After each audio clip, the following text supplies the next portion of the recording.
beliau ternyata sudah membaca ya, memetakan. Serakanomics yang dimaksud beliau itu kan mungkin menguasai hajat hidup orang banyak, tetapi kontribusinya mungkin tidak sesuai dengan harapan. Beliau bahkan sangat jelas tadi menyampaikan bahwa siapapun yang membackingi itu, betul. Terus kita dapat duit dari mana daerah? Jadi cuma 3 sumber pendapatan daerah. Kita ulangi lagi. Tapi menariknya adalah ada satu gagasan yang menurut saya ini menarik nih Pak. Karena tiba-tiba kayaknya gimana ini? Wajah Bogor mau ganti dari kota sejuta angkot jadi kota tram atau gimana? Tapi nggak takut dibilang wali kota gila tuh nggak takut ya? Udah gila duluan kali.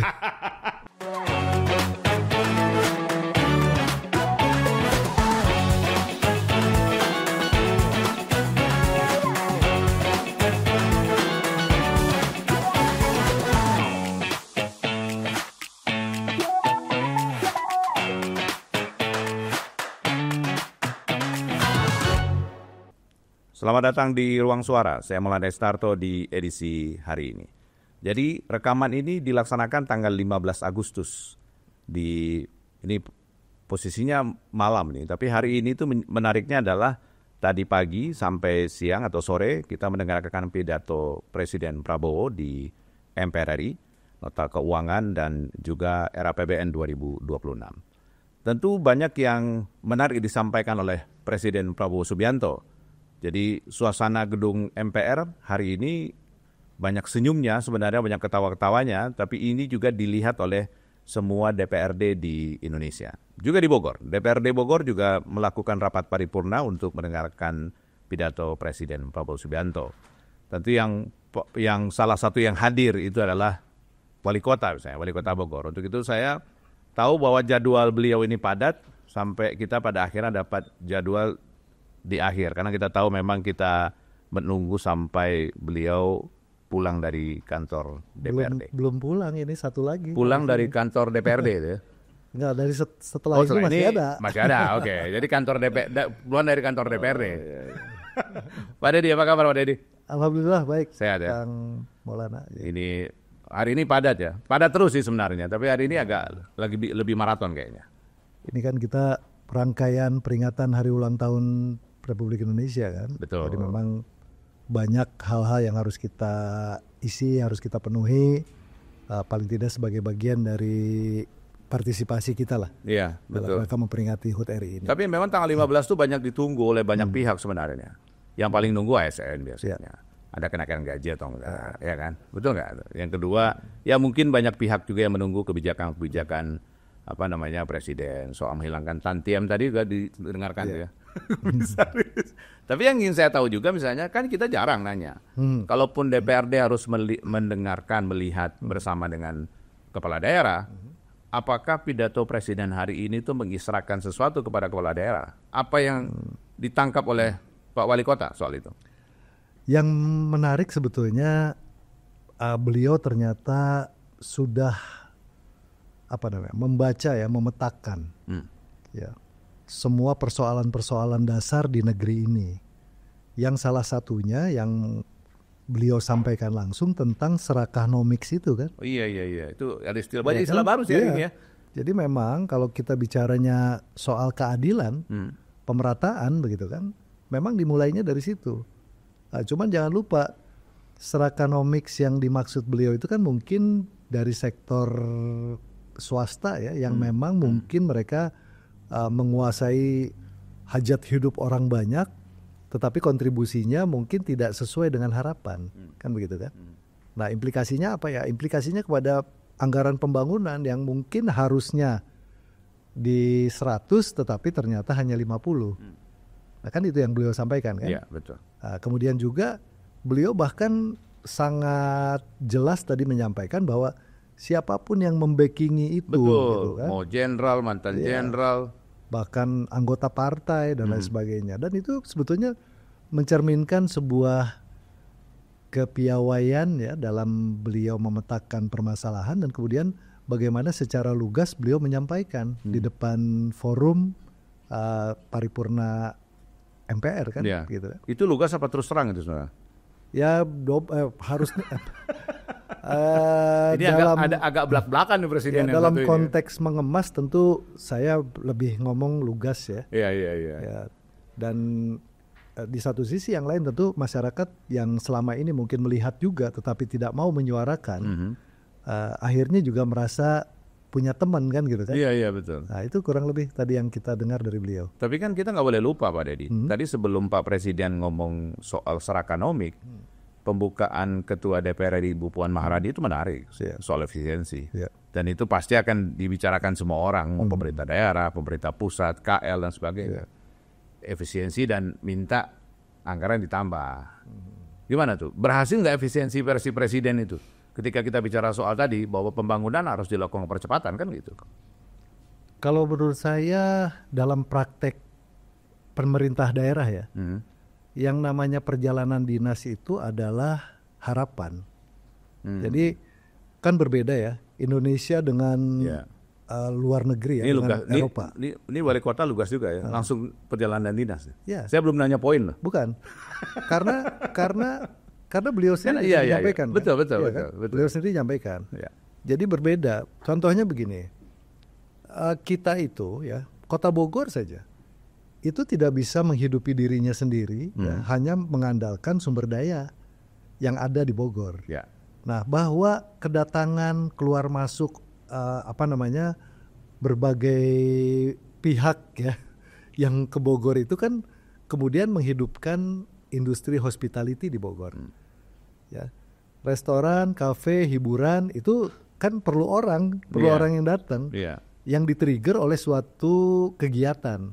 Nah, kegiatan ini kan perlu biaya.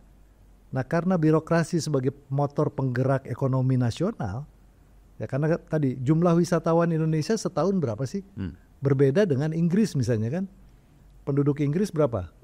Taruhlah 120 juta orang misalnya kan. Jangan-jangan Inggris itu yang namanya wisatawannya bisa 100 juta per tahun.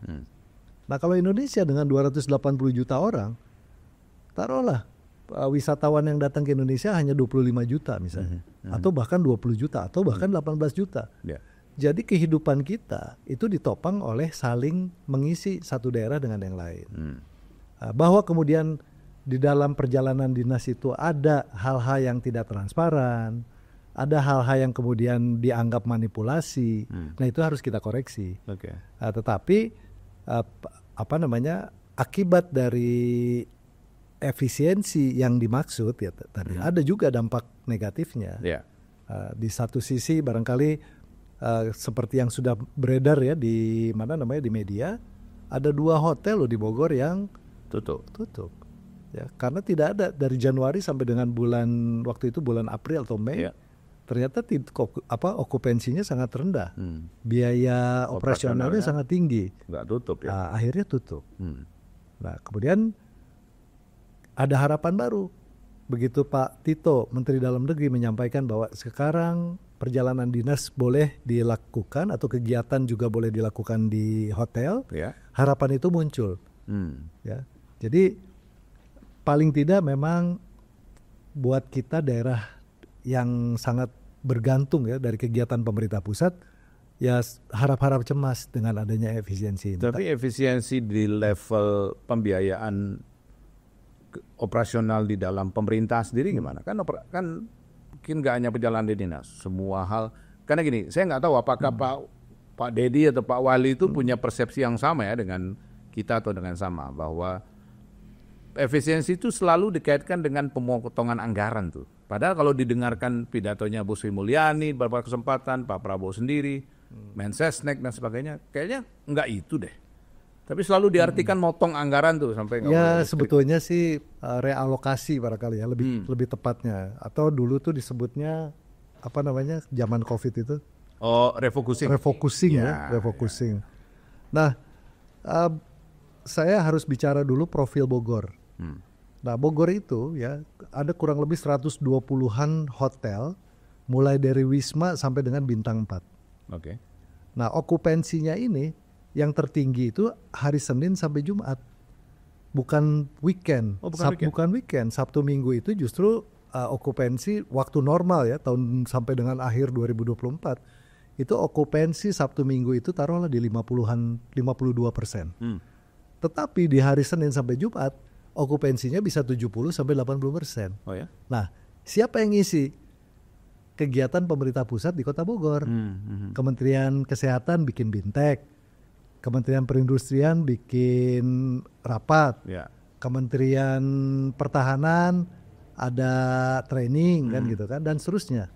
Nah, jadi itu fakta di Kota Bogor di mana okupansi hotel saja itu dipicu oleh kegiatan pemerintah pusat di Kota Bogor. Nah, jadi dari situ kan udah kelihatan ya. Kalau perjalanan dinas kemudian dipotong, nah ini ada dampak kepada industri hospitality tadi, industri perhotelan, Horeca ini kan gitu kan. Nah, kecuali memang kita sudah sejak lama misalnya ditetapkan atau menetapkan diri sebagai kota wisata. Jadi nggak peduli ada kegiatan kedinasan, ya wisatawan mungkin bisa mengisi dari Senin sampai Jumat. Tapi kan tipikal Indonesia kan tidak begitu. Ya kita kan ada waktu untuk berlibur itu ya di weekend, pasti. Sabtu Minggu kan gitu kan. Betul. Nah ini kondisi realnya. Kita bicaranya dengan model Kota Bogor.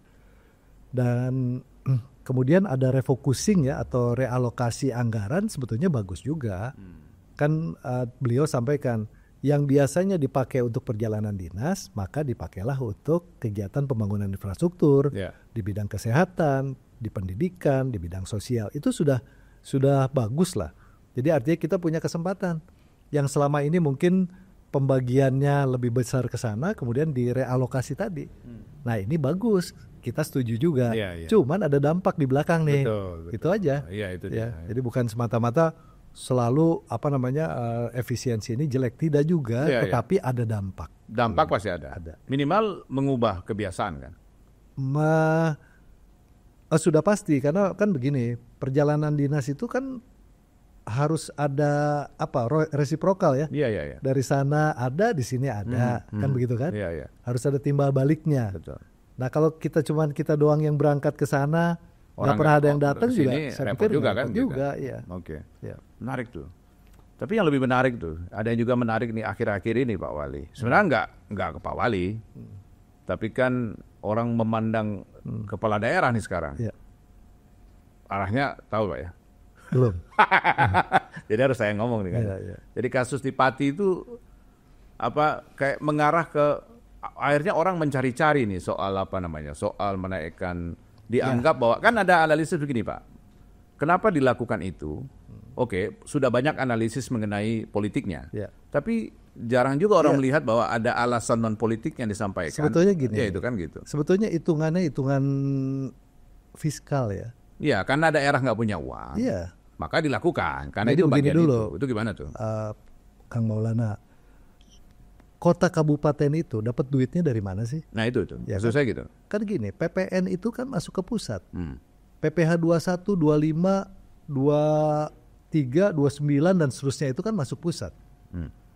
Pajak kendaraan bermotor sebagian masuk provinsi, sebagian ke kita. Pajak bahan bakar masuknya ke pusat juga. Pusat, betul. Terus kita dapat duit dari mana daerah? Ya, yang tradisional pendapatan konvensional PBB dan BPHTB. Jadi cuma 3 sumber pendapatan daerah. Kita ulangi lagi. Jadi sumber pendapatan daerah yang real itu hanya PBB, BPHTB dan PB1. Cuma itu aja. Cuma itu aja. Oke. Nah, tentu untuk daerah-daerah seperti Bogor ya, dengan tingkat fiskal yang cukup lah ya, bukan terlalu baik ya, tetapi cukup lah. Dengan BPHTB, PBB dan PB1 ya bisalah rasio antara belanja pegawai dengan belanja rutin ya dan belanja modalnya itu seimbang. Artinya belanja pegawainya masih di kategori sehat.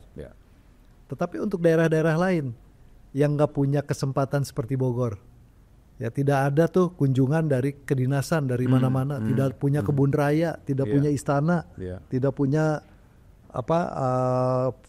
pariwisata kuliner misalnya, kan pasti mengandalkannya ke sana. Ya, dari PBB, BPHTB. Nah, untuk kota-kota yang nggak punya kesempatan untuk misalnya ada masyarakat yang membutuhkan real estate misalnya, atau tidak ada orang yang membutuhkan transaksi jual beli tanah, bangunan dan sebagainya, BPHTB-nya juga kecil, ya kan? Sekarang ngandelin dari mana? Ya dari PBB, ya kan? Cuman memang tadi saya nggak tahu juga ya. Ya kita kan nggak tahu gimana ceritanya. Tetapi buat daerah yang namanya pendapatan ya cuman itu. Itu realitasnya kan. Realitas. Gitu ya. Jadi nggak bisa juga kita. Makanya tadi saya bilang orang kan lebih banyak menganalisis dari sisi politiknya. Iya. Tapi rupanya ada kajian yang menarik bahwa daerah itu susah dapat uang loh. Iya. Karena saya baru tahu juga nih Pak Wali. Terima kasih banyak nih bahwa hanya 3 sumber pendapatan asli. Betul. PBB, BPHTB, dan PB1 aja. Iya. Jadi kalaupun menaikkan, belum kita tahu historinya bahwa mungkin tidak naik selama 10 tahun misalnya. Betul. Kan gitu ya? Iya. Judgment-nya kayaknya, kalau alasannya itu kayaknya harus kita telisik lebih jauh kan gitu.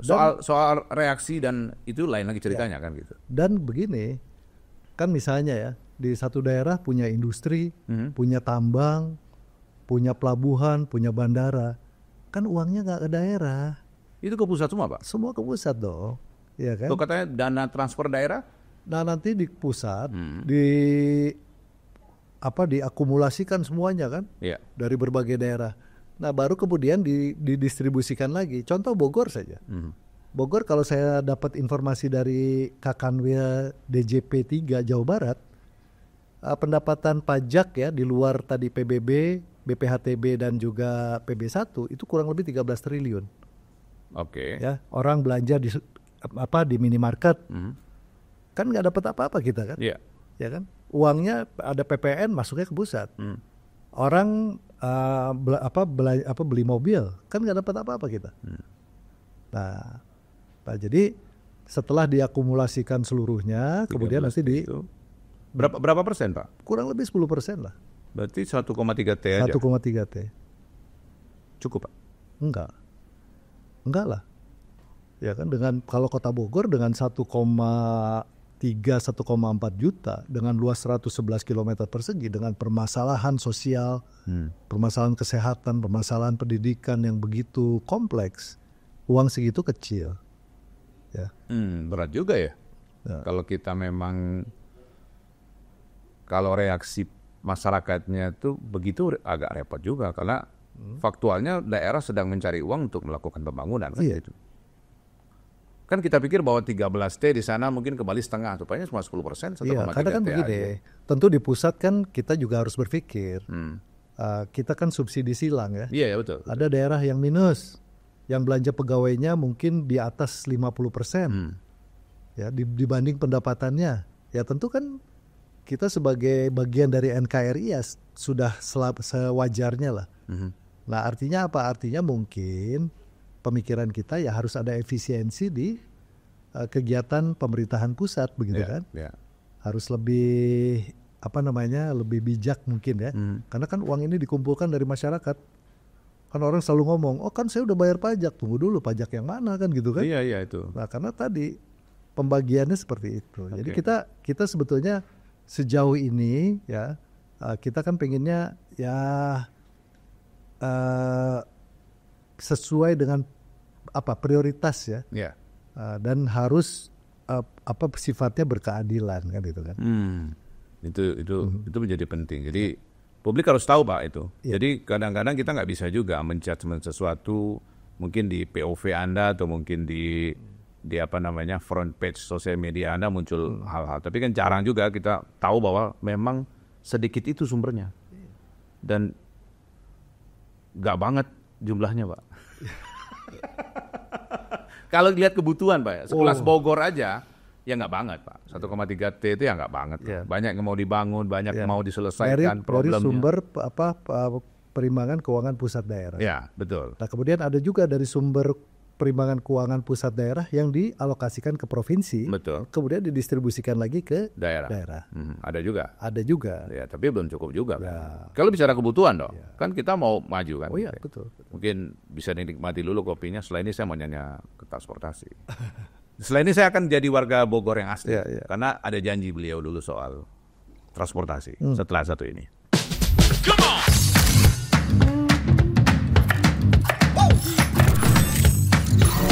Ini baru enak. Dulu yang semalam di era di New Luar biasa. Tapi aku baru aja di interview di Pro 2 Jadi F&B sekarang tuh macam-macam. Kalau sekarang kan kopinya udah banyak.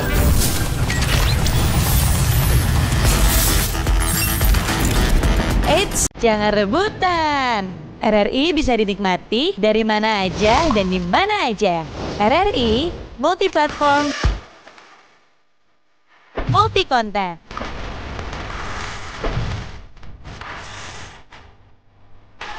RRI punya kita.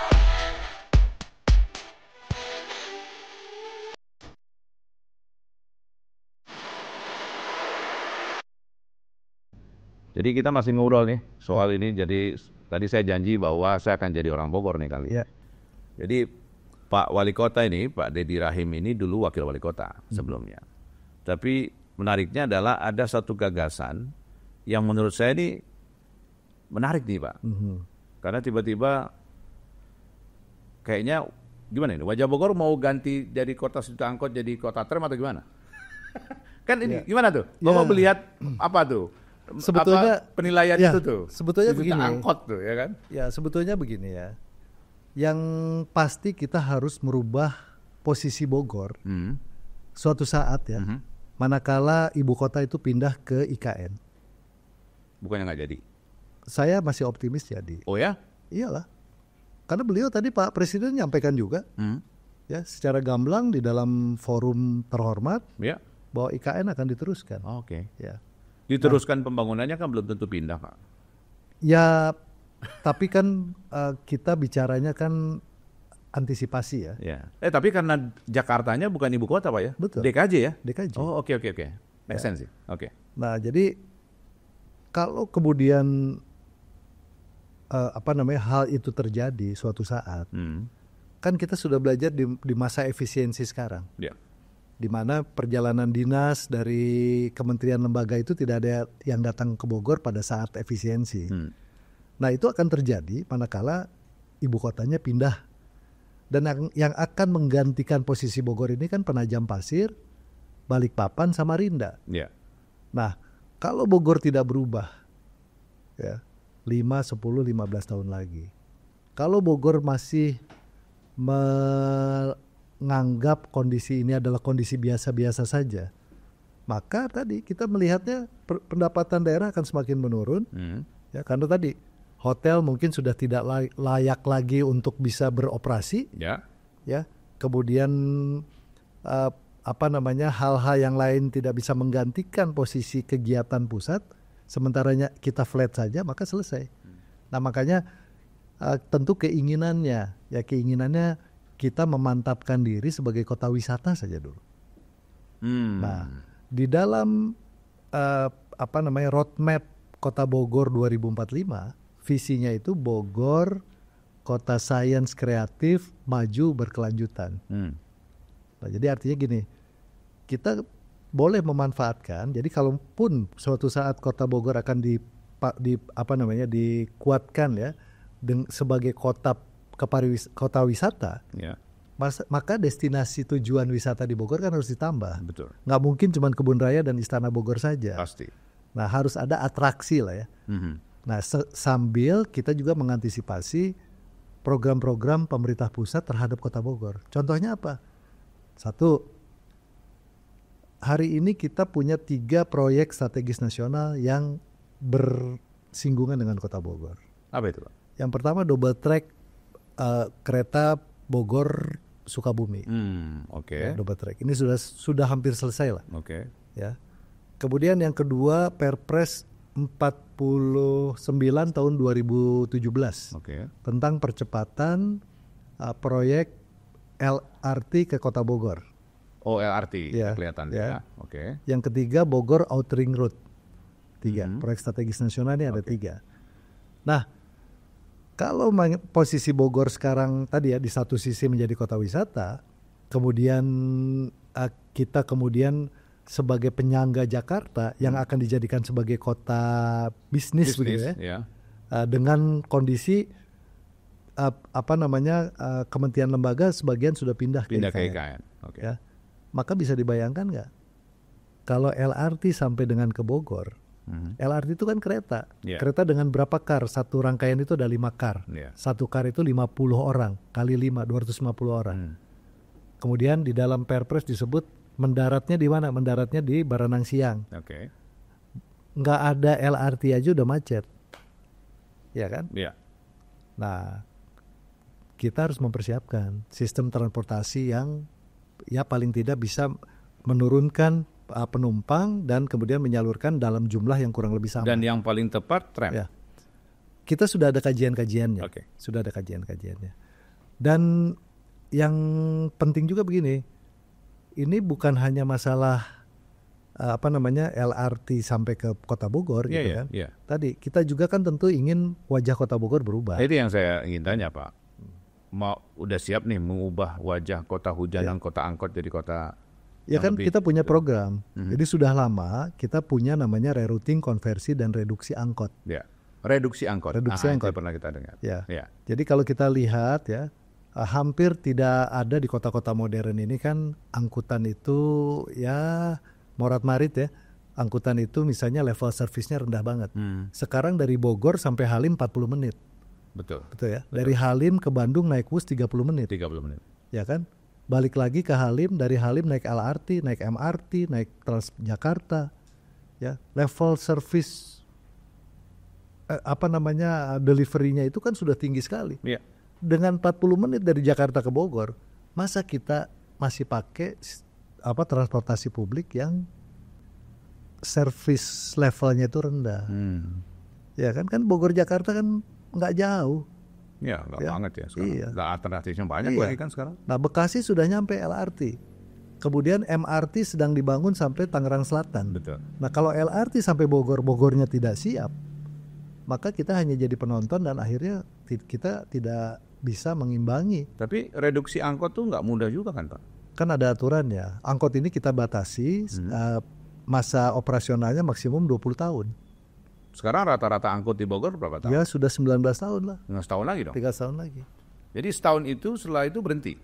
Setelah itu berhenti. Kan atau ada program. Atau direduksi 5 jadi 1 apa itu ya? Ya itu kan ada konversi. Ya konversi. Betul. Nah konversi contohnya kan kita sudah siapkan sejak tahun 2022 itu adalah bis kita. Iya betul. Ya kan? Kita sengaja waktu itu menyambut ya tawaran dari Kementerian Perhubungan, program BTS ya untuk tadi bagaimana memulai memfungsikan sebuah sistem transportasi yang lebih modern, bis sedang, ya kan? Bis kita itu kan kemarin kita 49 unit untuk melayani 4 koridor. Nah di tengah jalan 2024 kemudian di stop subsidinya dari pemerintah pusat. Nah kemarin saya dilantik, yang jadikan prioritas untuk saya lakukan adalah tadi mengganti subsidi yang diberikan oleh pemerintah pusat menjadi tanggung jawab pemerintah daerah. Baru 2 koridor. Insya Allah bulan depan, bulan September itu 4 koridor kita bangun lagi. Total berapa koridor, Pak? Total ada 6 koridor. 6 koridor. Ya. Nah jadi ini transisi. Nah kalau misalnya transisi ini berhasil dengan reduksi, konversi dan rerouting, maka kehadiran tram kan bukan sesuatu hal yang dianggap sebagai hayalan kan? Karena memang ada keharusan. LRT-nya di depan mata kita berhentinya di Baranang Siang. Ya kan? Nah, setelah mereka turun kita distribusikan di 4 koridor. Ya. Dengan menggunakan tram. Oh, Baranang Siang berarti Baranang Siang jadi hub-nya. Jadi hub dan jadi TOD. Itu. Oh, oke. Transit Oriented Development. Nah, tapi dari 4 koridor yang kita studi, ya paling tidak kita 1 koridor dulu. Kapan, Pak?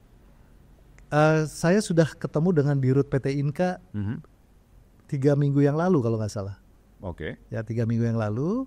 Jadi kita harus mendukung industri transportasi dalam negeri. Betul. Ya, Inka itu sejak 2021 pada saat kita mulai juga menyampaikan bahwa kita akan pakai tram, mereka bikin prototipe tram baterai pertama versi 1. Oh ya? Iya. Bogor itu jadi lokasi pertama yang udah ngomong Kita sudah bicara sejak tahun 2022. Ya, sejak itu dan mereka langsung bikin prototype. Prototipe sudah ada. Oke. Dan Bogor siap untuk menindaklanjuti lah. Jadi sejalan. Nah, tinggal kita kan harus uji coba. Kita sudah punya studi kelayakannya dari Colasre dari Prancis. Kemudian kita juga sudah punya tadi Inka sebagai calon penyedia moda transportasinya. Okay.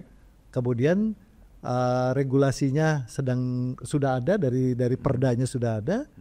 Tinggal nanti regulasi-regulasi lainnya lah ya. Yeah. Dan kemudian kalau tram ini kan relatif lebih murah dibanding misalnya waktu itu pernah ada yang namanya Subway? Bukan. Oh, Subway di bawah.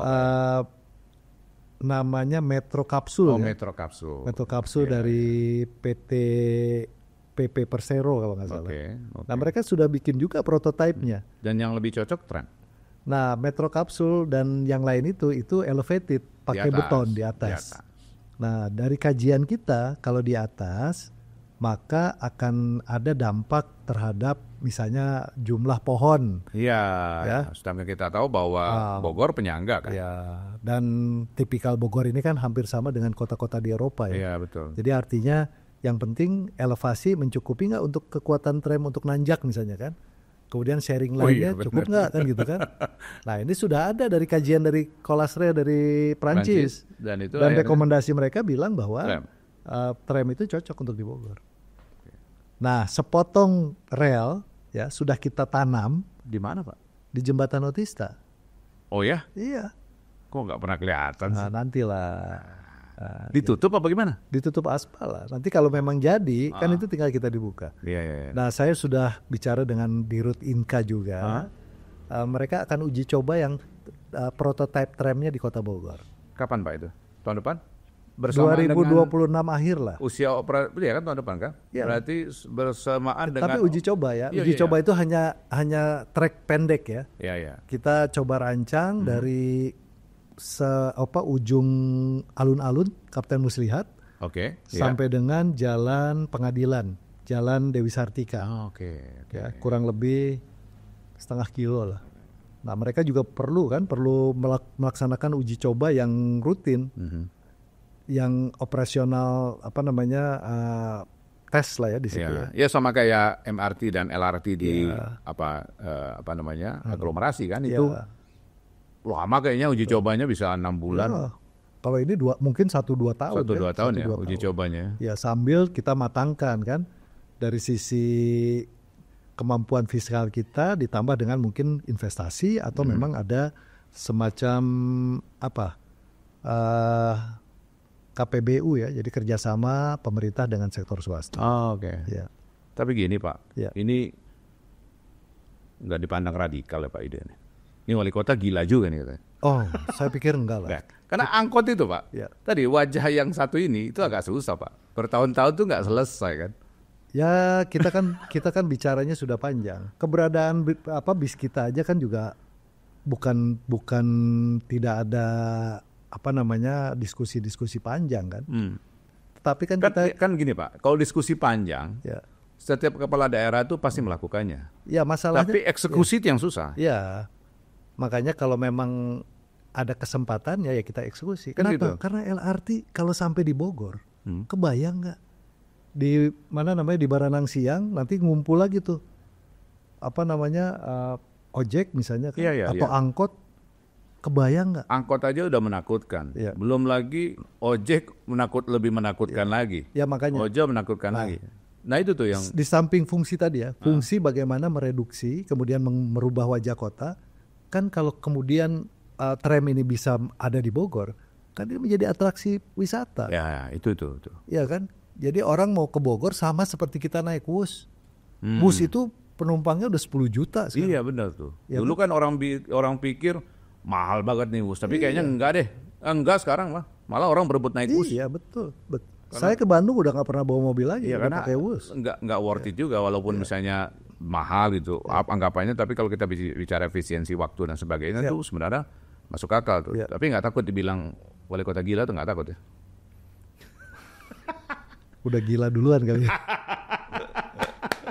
Kita loh, tapi yang tadi diskusi panjang boleh, kajian banyak boleh, eksekusi yang susah Pak. Ya. Ini agak radikal nih Kang eksekusinya Maulana, nih. bis kita aja bayangkan 2 tahun gratis loh bis kita itu. Iya iya, Iya kan? betul. Kalau nggak dibilang gila dari gimana lagi? Iya. Dan berhasil merubah kebiasaan masyarakat. Nah sekarang saya dibantu oleh Mas Pramono Anung. Oh TJ. Iya. Iya TJ. iya. Keren tuh. Iya. TJ sampai ke sini 3.500 sampai jadi- Jakarta. Gila. jadi bayangkan. Itu harus gila memang ya Harus berarti. gila Harus lah. gila ya. Jadi saya ngobrol sama Mas Pram, kan Jakarta itu macet. Dari data Badan Penyelenggara Jalan Tol, 24 jam Jagorawi itu ada di 600.000 kendaraan. Bayangkan. Ya. Gila. Iya kan? Kalau kita nggak punya terobosan sistem transportasi baru, apalagi EV murah, ya kan? Iya. Nggak pakai genap ganjil, Pajaknya murah banget. pajaknya 0 kan gitu kan? Iya benar-benar. Ya kan? Gimana nanti Jakarta yang akan kena dampaknya? Makanya salah satu upaya kita adalah bagaimana masyarakat tidak kemudian mengandalkan kendaraan pribadi lagi. Karena kita sudah punya komuter line, KRL, itu sudah fatigue. Sudah 100.000 penumpang. Dan dia sudah punya rombongan kereta. Rockernya. Rombongan kereta. Sudah ada. Captive dia, captive market sudah dia. captive Iya. itu. Nah yang masih ada peluang adalah mereka yang bawa mobil. Tapi dia nggak mungkin dia pengennya lewat Cibubur, nggak pengen lewat Citayam. Nah harus Iya, gimana? iya. LRT. Kemudian Jagorawi dimanfaatkan, ya kan? Oke. Nah. Jadi tram itu berapa kilo Pak Wali? Di koridor 1 itu direncanakan. 8 kilo ya. Koridor 1 8 Berarti kilo. ada berapa koridor? Rencana 4 koridor. 4 koridor. Koridor 8 kilo. Ya. Total berapa kilo tuh proyeksinya? Ya kurang lebih totalnya 30? ya 50-an kilo. Ya. Jadi kita berasa di Eropa tuh ya. Suatu saat, tapi kan harus dimulai. Iya ya, artinya Ya kan? memulai itu yang susah. Kita udah mulai BTS, ya Oke. kan? Kita sudah mulai Trans Jabodetabek. Oke. Apa salahnya kita Kita mulai? udah mulai Iya. Trans Jabodetabek Iya. work. Iya. Berhasil banget menurut saya sih karena memang kayaknya orang berebut deh. Dari saya resmikan dengan Mas Pram itu Apa tuh? 16 bis ya. Iya. Sekarang udah sudah berapa? lebih 24 mungkin. Bayang. Karena memang demand-nya gede Pak Betul, rupanya. Dan itu berhasil. Dan yang paling penting tadi level servisnya itu loh. Ya, itu dia. Ya kan? Kan nggak mungkin kita naik kendaraan angkutan yang misalnya berjubel-jubel, AC-nya nggak jelas. Karena selalu itu sih masalahnya Pak ya. Kalau Pak Wali, karena selalu dibilang bahwa kenapa orang nggak mau beralih moda transportasi soal kenyamanan dan aksesibilitas. Itu juga dipakai alasan kenapa angkot tetap ada, ojek tetap ada, karena kalau ojek misalnya pelayanannya door to door service itu. Rupanya itu yang ingin coba dilawan. Ya kan? artinya kan begini, nanti di setiap simpul-simpul itu ojek tetap ada. Oh iya. Angkot tetap ada. Ini penting nih. Jadi sebenarnya konversi angkot Ya, itu akan dipasang sebagai feeder. betul. Oh, oke. Dengan apa? Dengan rerouting. Dengan rerouting. Ya, cuman kan gini, jumlahnya yang masuk akal dong. Ya kan? Nah, Kalau dengan jumlah yang sekarang, berapa gini, persen ini reduksinya? saya mau ngomong kira-kira? gini. Ah, Kang Maulana, angkot Bogor itu yang operasional harian kurang lebih 2.500 ya. untuk kota dengan jumlah 1,3 juta orang lah, ya. Masalah yang pelik adalah angkot yang izinnya dikeluarkan oleh provinsi, ya, yang jumlahnya sampai dengan hari ini menusuk jantung Bogor itu jumlahnya 6.000. Contohnya apa? Cisarua, Pasar Bogor. Pasar Bogor. Ya, Cibinong, Sukasari atau Pasar Bogor. Bayangkan. Cibeduk, Ramayana. Enggak, ini soal izin menarik nih. Iya. Jadi sebenarnya izin tuh ada dari provinsi. AKDP antar kota dalam provinsi yang mengeluarkan provinsi. Benar, saya pikir bahwa angkot itu sifatnya sangat lokal. Tidak. Berarti sekarang ada yang pegang izin wali kota bupati, ada yang pegang izin provinsi. Betul. Yang lebih banyak provinsi atau provinsi. Dan kita sudah bersurat ya sejak zaman saya masih wakil wali kota, mungkin 2-3 kali surat dilayangkan kepada gubernur pada saat itu untuk moratorium. Karena kita udah nggak mampu lagi membendung arus angkot yang kemudian membebani sebuah kota yang seperti ceplok telur itu kuningnya aja. Itu. Jawabannya apa, Pak? Ya tidak ada jawaban sampai sekarang. Nah, terus gimana dong kita? Ya, kita mau terus, rerouting sama reduksi gimana dong? Ya ini 6.000 Pak. Ini ikhtiar, makanya saya duduk dengan Dirjen Antar Moda, duduk dengan Dirjen Perkeretaapian, duduk dengan ya termasuk dengan Pak Gubernur ya, Pak Gubernur KDM sekarang saya sampaikan juga, Pak nggak mungkin begini terus. Ciawi beresin dong, karena Ciawi itu kan no man land. Iya, benar. Ya kan, sebelah sana kabupaten, sebelah sini kota, kewenangan pusat, kewenangan provinsi, kewenangan Bina Marga, kewenangan Jasa Marga, kewenangan BPTJ. Terus siapa yang mau keluar duit, siapa yang mau ngurusin ini? Kan mestinya dari Cisarua adalah misalnya di Ciawi ada terminal batas kota. Iya. Ya kan, sehingga tidak semuanya 1.300 angkot setiap hari masuk, cuman dari satu Cisarua saja, trayek Cisarua 1.300 masuk. Belum ada respon KDN? Sudah ada respon. Udah ada. Nah, positif ya? Positif insya Allah. Minimal satu pemikiran kan? Ya, soal itu ya, satu pemikiran. Ya. Kan beliau tahu, makanya kemarin pada saat-saat libur panjang, kan beliau bilang udah angkot istirahat kan gitu kan. Oh iya. Itu karena memang kewenangannya beliau. Oke. Gitu. Bukan kewenangangannya kota cuma nerima. Wah gila nih macet di mana-mana.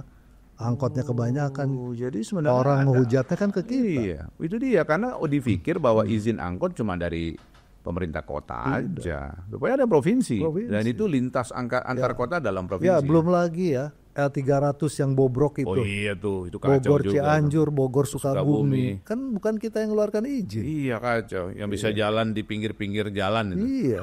Kacanya juga pakai kaca nako ya. Iya kan? Pakai kaca nako bukan tempered glass kalau ada kecelakaan. Kacau emang tuh. Kacau banget emang.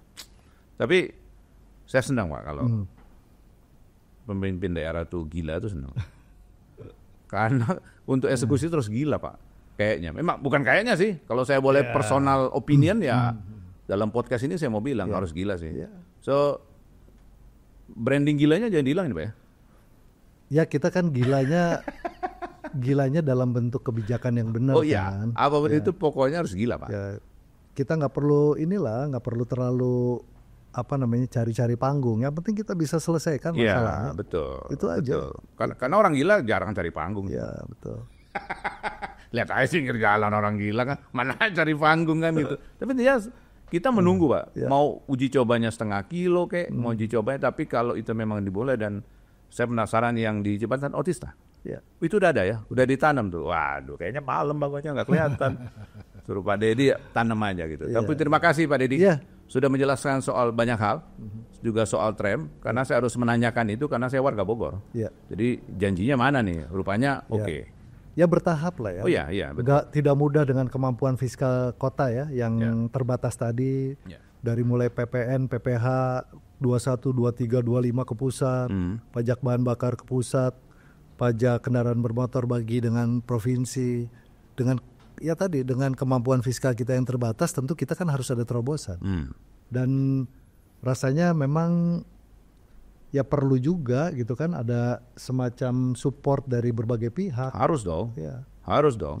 Kan gitu ya. Jadi dan saya senang PT Inka, PT KAI ya mereka mendukung, Kementerian Perhubungan mendukung, pemerintah Provinsi Jawa Barat juga mendukung, anggota dewan juga mendukung. Jadi sebetulnya tinggal kita rumuskan langkah-langkah tahapan-tahapannya ya menuju ke arah sana. Memang gila terus berjamaah Pak.